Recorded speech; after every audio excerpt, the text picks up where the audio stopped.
A gente está falando bastante aqui da CPI da pandemia. Abrimos o Live CNN com a apuração da Basília Rodrigues, que trouxe a minuta do relatório de Renan Calheiros, que deve propor o indiciamento do presidente Jair Bolsonaro por 11 crimes e também dos filhos Carlos Eduardo e Flávio. Vale lembrar que esse texto ainda precisa ser aprovado pela comissão, que tem não só oposição, governistas, senadores independentes, você acompanha quase que todo dia aqui na CNN. A gente vai conversar agora com o senador Flávio Bolsonaro, do Republicanos, também é suplente ali da CPI da pandemia.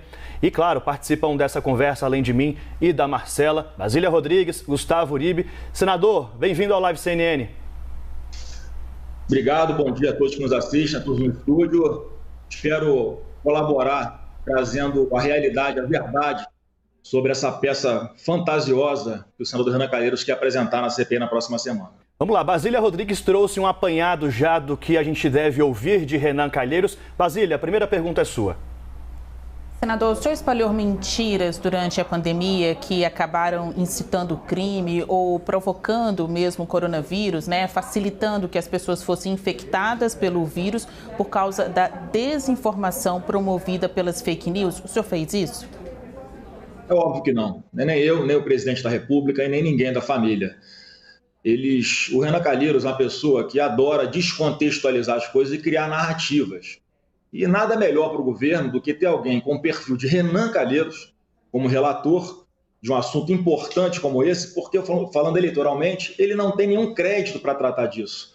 Não entende nada do assunto, uma pessoa que maltratou advogados, maltratou depoentes, humilhou mulheres que sentaram ali para dar o seu depoimento, dar sua colaboração. E, infelizmente, ele vem com uma peça fantasiosa como essa e não tem nada de fake news. Ao longo do que foi acontecendo durante essa pandemia, todos nós fomos aprendendo muito com as informações novas, com as análises científicas de médicos, pessoas que realmente entendem do assunto, iam dando conforme as evidências iam aparecendo. Então, óbvio que em vários momentos, como no caso da Prevent Senior, por exemplo, a informação que se tinha, inclusive divulgada pela imprensa, é de que lá havia, sim, a possibilidade de estar sendo feito um tratamento precoce, ou seja, quando se identifica a doença, começa-se a tratá-la imediatamente, que estava funcionando. Aí parece que eu não li o relatório, o Basília, mas pelo que me consta, seria essa a postagem, ele estaria querendo me indiciar por fake news, né? Uma coisa que nem tipificada como crime é. Você vê a falta de conhecimento jurídico do senador Renan Calheiros, da sua equipe, que deve estar assessorando, para escrever uma baboseira dessa no seu relatório. Então, óbvio que não houve fake news, muita coisa nós ainda vamos descobrir ao longo do tempo, porque a pandemia ainda está em curso, infelizmente, com seus impactos muito atenuados, graças a Deus, e ao trabalho do governo Bolsonaro, e muitas coisas vão ser comprovadas ainda ou não pela ciência nos próximos anos. Então, nada que se coloque agora nesse relatório pode ser chamado de conclusivo, nem para um lado e nem para o outro. A CPI já foi uma iniciativa política precipitada para tentar antecipar 2022. É óbvio que não há propagação de fake news da nossa parte. Agora, por parte do Renan Calheiros e de outros membros da CPI, alguns poucos, isso tem de montão. Só complementando a pergunta, a possível disseminação de fake news e aí ajudando o vírus a contaminar as pessoas, é uma acusação que une o senhor e os seus irmãos, Carlos Bolsonaro e Eduardo Bolsonaro, nesta minuta do relatório do senador Renan Calheiros. Mas tem outras acusações também, uma apuração feita também pelo nosso colega Caio Junqueira, que pesam contra o senhor, como a advocacia administrativa, que seria patrocinar causas particulares em detrimento do poder público, se utilizar da sua influência junto a pessoas do governo, como supostamente ter apresentado empresários, quem manda na Precisa Medicamentos, ao BNDES, para conseguir alguma vantagem junto a essas entidades. Houve isso? Basília, eu não sou como Renan Calheiros, que além de exercer a advocacia administrativa, ele exercia tráfico de influência para benefício próprio, vantagem pessoal dele. Eu sou bem diferente dele, graças a Deus. Então, obviamente, que isso não aconteceu. Logo no início da CPI, se vocês vão lembrar, eu já denunciei que havia um bunker preparado pelo Renan Calheiros para investigar não só a mim, mas a pessoas ao meu redor que pudessem ter alguma coisa a ver, né, com vacinas ou algo que o governo federal estivesse fazendo. Não achou absolutamente nada, porque não tem nada. Isso que ele me acusa de advocacia administrativa, Basília, foi uma iniciativa que eu tomei ao saber de um projeto que eu achei muito interessante, de financiar o cabeamento de internet para o Norte e o Nordeste. Ou seja, o governo Bolsonaro tem feito, junto ao ministro Fábio Faria das Comunicações, por exemplo, um trabalho muito grande de fazer com que a internet chegue a essas pessoas que hoje estão fora desse mundo virtual. Então, essa reunião que eu marquei no BNDES, uma reunião pública, que foi na agenda de todos oficialmente, aberta para quem quisesse ver em tempo real, não tem nada a esconder. O que eu queria era isso, que o BNDES pudesse abrir uma linha de crédito para financiar esse tipo de empresa, não aquela especificamente que me trouxe o projeto, para levar a internet para o Norte e Nordeste, inclusive para Alagoas, que é o estado do senador Renan Calheiros. Parece que ele não quer que os seus habitantes do estado de Alagoas tenham acesso à internet. Isso é muito ruim. Nós temos que trabalhar pela inclusão de todos. Então, se é isso que ele está me acusando no relatório, é mais uma prova de que ele não sabe nada de direito e vai passar vergonha, porque, obviamente, o único destino de uma acusação como essa é o seu arquivo.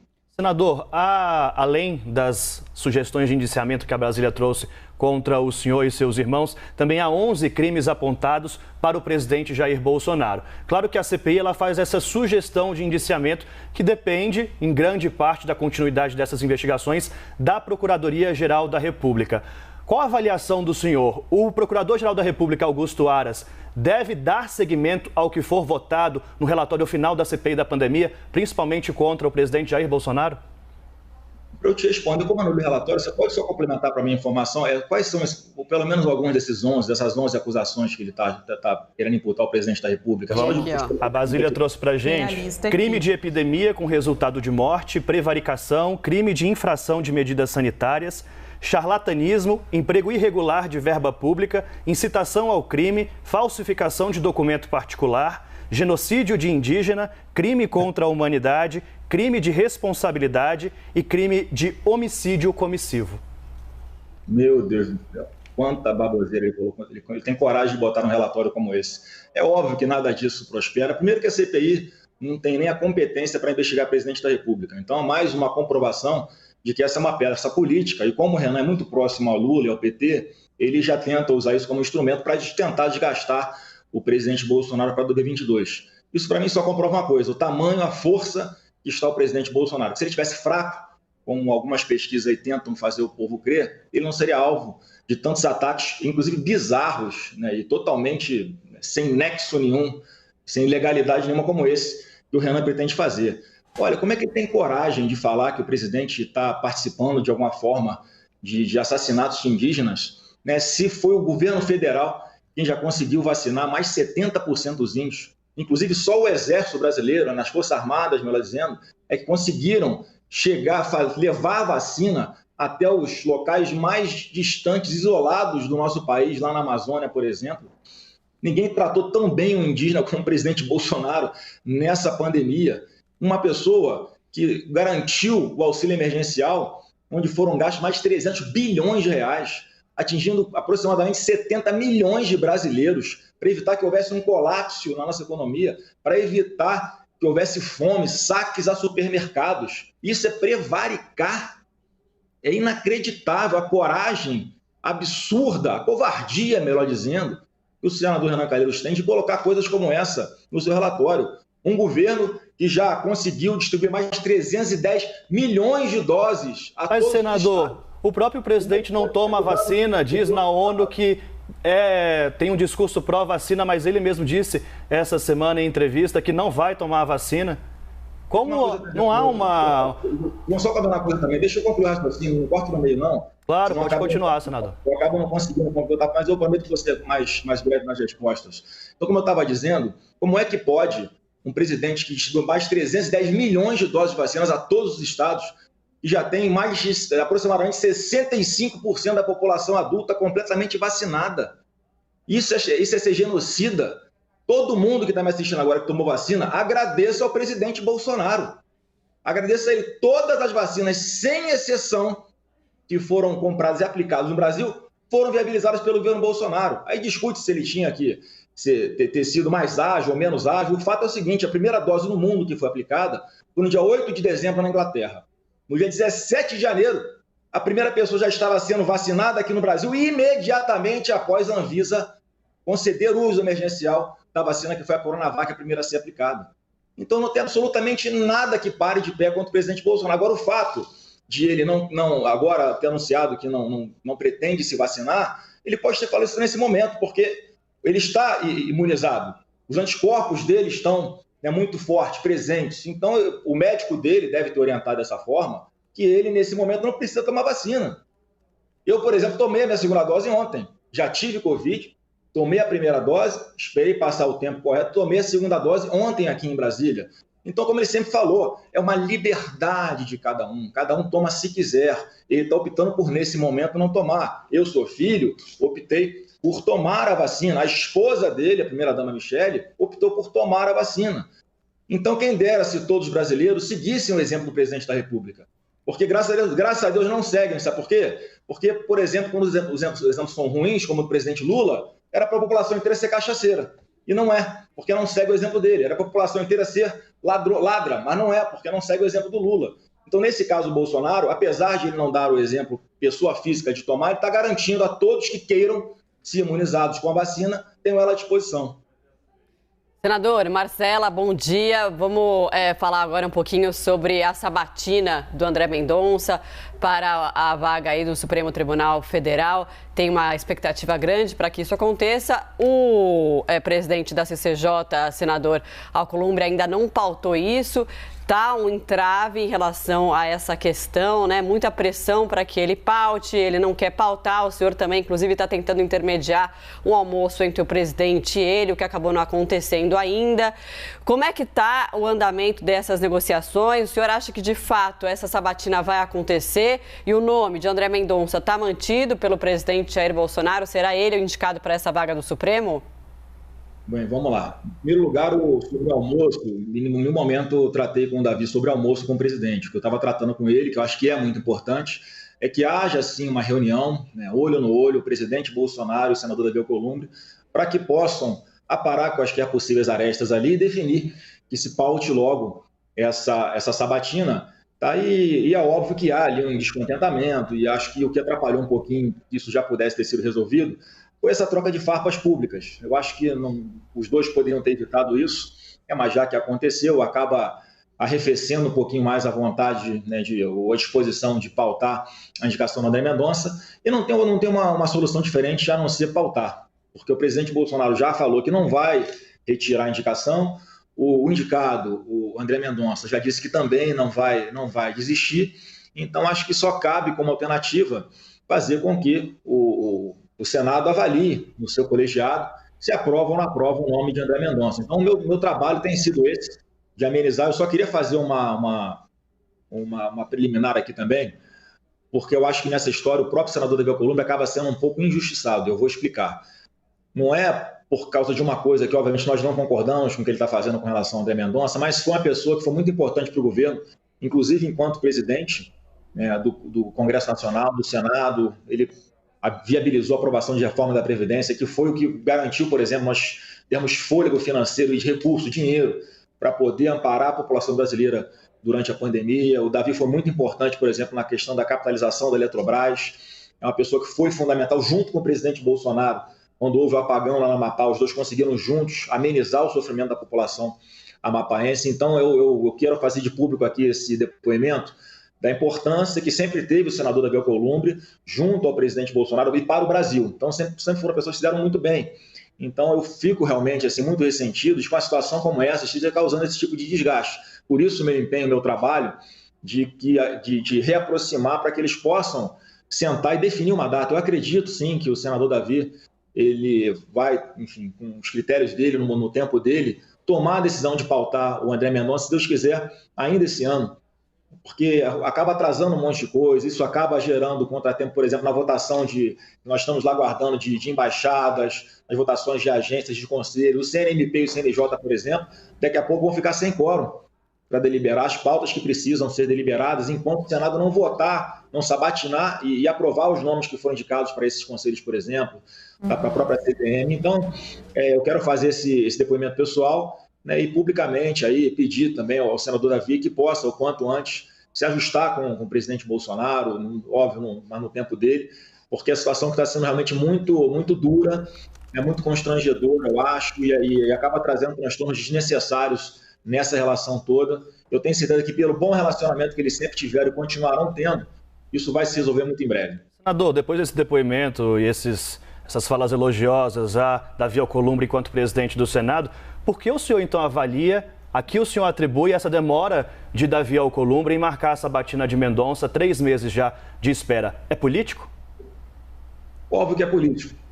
A gente sabe que o André Mendonça reúne todas as qualidades técnicas, a capacidade, uma pessoa intelectual, hiper preparada para sentar numa cadeira tão importante como a do Supremo Tribunal Federal.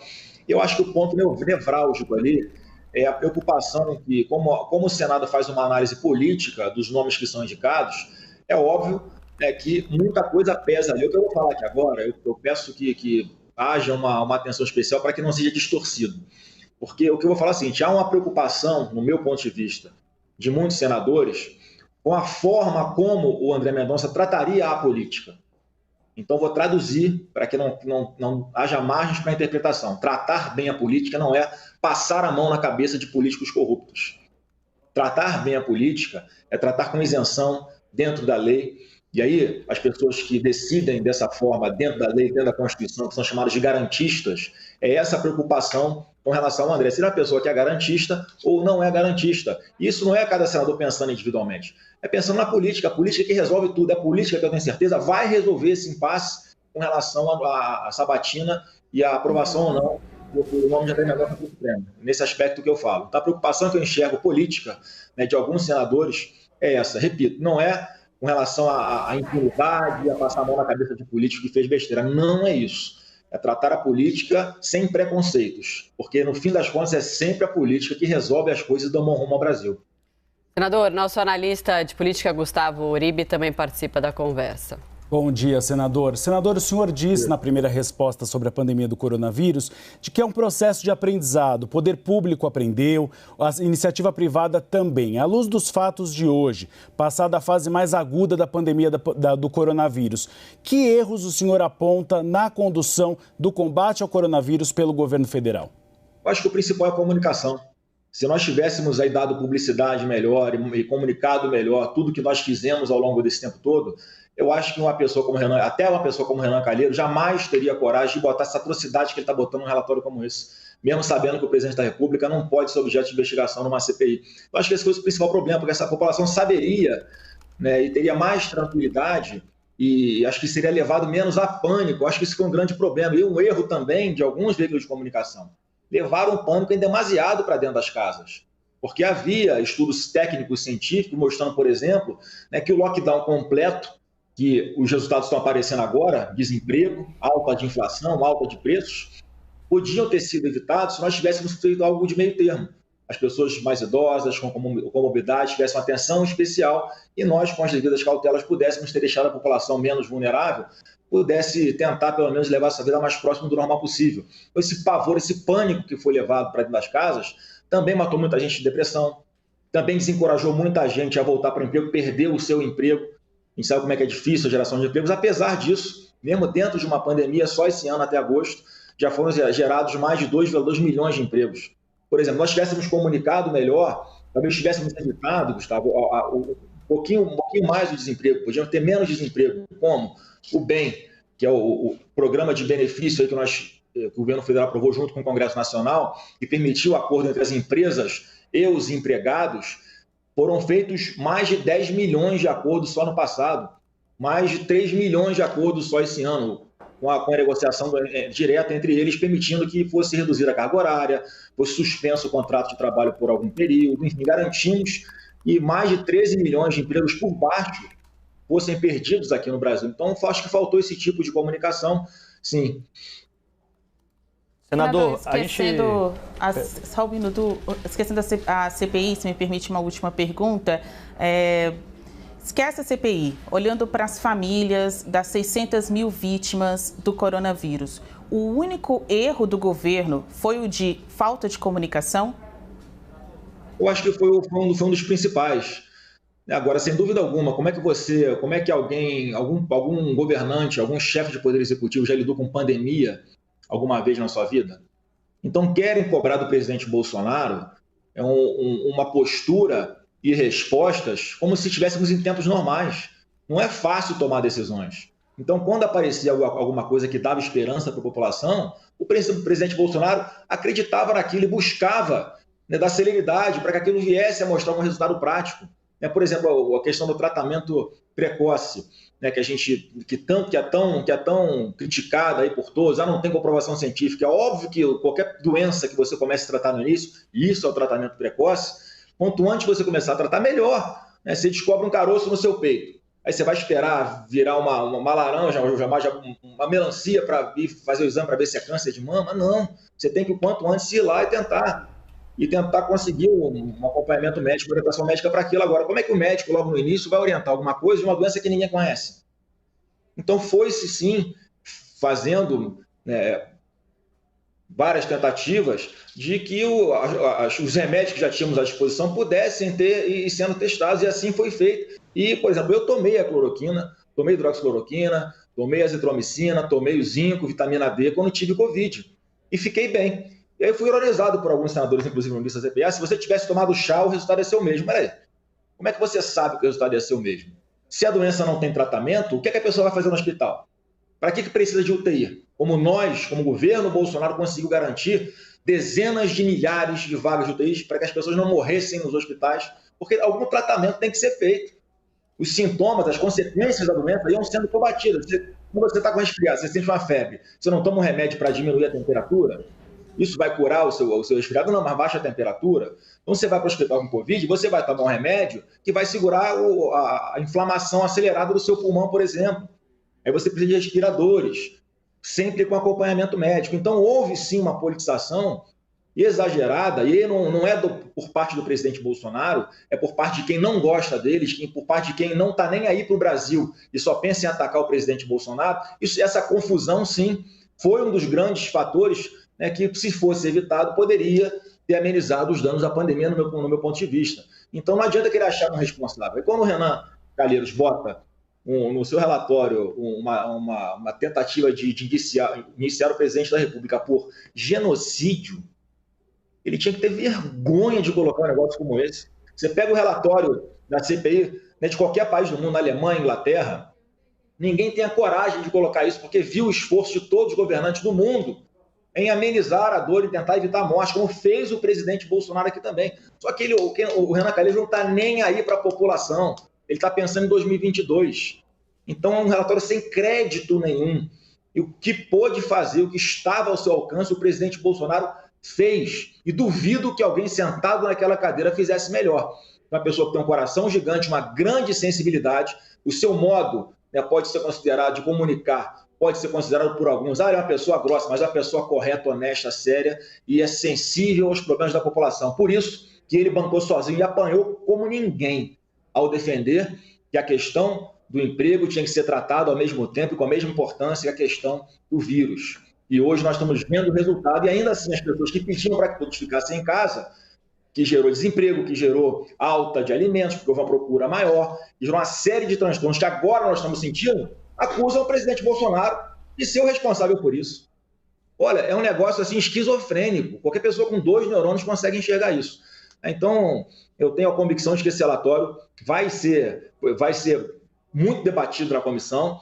Nós, né, que estamos ali tentando buscar a verdade com alguns senadores, Marcos Rogério, senador Reis, senador Girão, todos os senadores que estavam ali compondo, o senador Fernando Bezerra, estavam ali buscando, pelo menos, extrair alguma verdade de médicos que iam lá depor, ou de depoentes em busca de algo envolvendo que pudesse envolver corrupção. Nós vamos sim conversar para apresentar um relatório à parte e vamos buscar que pontos desse relatório absurdo, surreal, né, e sem precedentes, sem lógica, sem pé nem cabeça do senador Renan Calheiros, tenha pontos que sejam retirados dele, sim.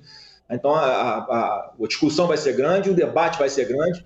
Eu acho importante essa cobertura que vocês dão aí na imprensa, tem sido fundamental para que a população enxergue, né, todos os lados e possa tirar suas conclusões. Senador, a gente já vai entrar na pauta da economia aqui, sobre ICMS especificamente. Antes, devo pontuar aqui que, em comparação ao que o senhor disse sobre febre, gripe, com medicamentos que aliviariam esses sintomas, aí, nesse caso, há sim a comprovação da ciência, tanto que consta na bula essas indicações, o que é diferente desses medicamentos pelos quais o senhor falava agora há pouco. No caso do câncer de mama, já que estamos em Outubro Rosa, a ciência também mostra que o toque é eficaz, mostra às mulheres que têm nódulo que podem ser tumores malignos. Então é a ciência falando, não é uma questão de opinião. Indo para a questão do ICMS, senador, os senadores estão agora com a responsabilidade de analisar o que foi aprovado pela Câmara dos Deputados. O senhor já foi consultado por governadores sobre essa possibilidade de manutenção ou até de revisão do que foi aprovado na Câmara dos Deputados? Como isso deve ser feito no Senado? O governo tem trabalhado nisso, tá? E o objetivo, eu acho que o deputado Arthur Lira está indo muito bem nessa pauta, porque ele foi muito feliz hoje na postagem que ele fez no seu Twitter, em que cobra-se muito do presidente Bolsonaro as soluções dos problemas, e os governadores, né, que têm feito o quê para amenizar esse problema, já que há sim um componente muito importante no total do preço que o consumidor paga na gasolina de ICMS, que é dos estados. E quando o barril de petróleo sobe do jeito que está subindo, como está alto hoje em dia, e eles não mudam a alíquota de ICMS, a arrecadação dos estados vai lá para cima. Então, óbvio que eles têm espaço, sim, para fazer um sacrifício, para que a população na ponta ganhe sofra menos. Agora, só com relação ao remédio, você falou que, né, câncer de mama, gripe, já são doenças que têm indicações médicas, remédios que têm a previsão de que curam essas doenças nas suas bulas, é óbvio. Há quanto tempo existe a gripe? Há quanto tempo existe o câncer de mama? E há quanto tempo existe a Covid? Então, óbvio que a gente não pode ignorar, não é uma opinião. Tem opinião para tudo que é lado e tem ciência para tudo que é lado também. Então, há cientistas, por exemplo, defendendo o tratamento precoce. Há cientistas defendendo o tratamento preventivo. A própria OMS dizia que era contra um lockdown completo em vários países, e ainda assim houve aqui governadores que fizeram. Então, assim, cada um fez o que quis nessa pandemia, acreditando naquela parte técnica que dava suporte ao Poder Executivo. Então, a parte técnica que dava suporte ao Poder Executivo Federal orientou em um sentido. A OMS orientava no mesmo sentido algumas vezes, em outros sentidos em outras. A equipe técnica lá do governador João Dória, no estado de São Paulo, orientava numa linha diferente da nossa. E olha o caos que foi São Paulo. Olha o grande índice de desemprego que aconteceu, a quantidade de pessoas que morreram. E olha as cidades que adotaram um protocolo diferente daquele do OMS e que tiveram sucesso. Então, assim, não é opinião. O que eu estou querendo dizer, inclusive, que esse relatório final da CPI está eivado desse preconceito.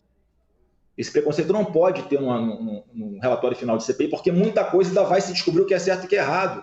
Não dá para cravar agora, nesse momento, quem está certo e quem está errado, em várias pautas. Então, não é impossível. Quem está falando que o tratamento precoce, por exemplo, não funciona, ou seja, quem descobriu a doença começa a tratar rapidamente, pode estar cometendo uma fake news.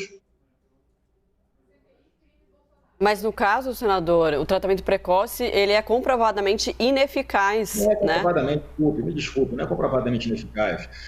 Uma doença que tem que ser tratada desde o início, senão você está concordando com o protocolo do Mandetta.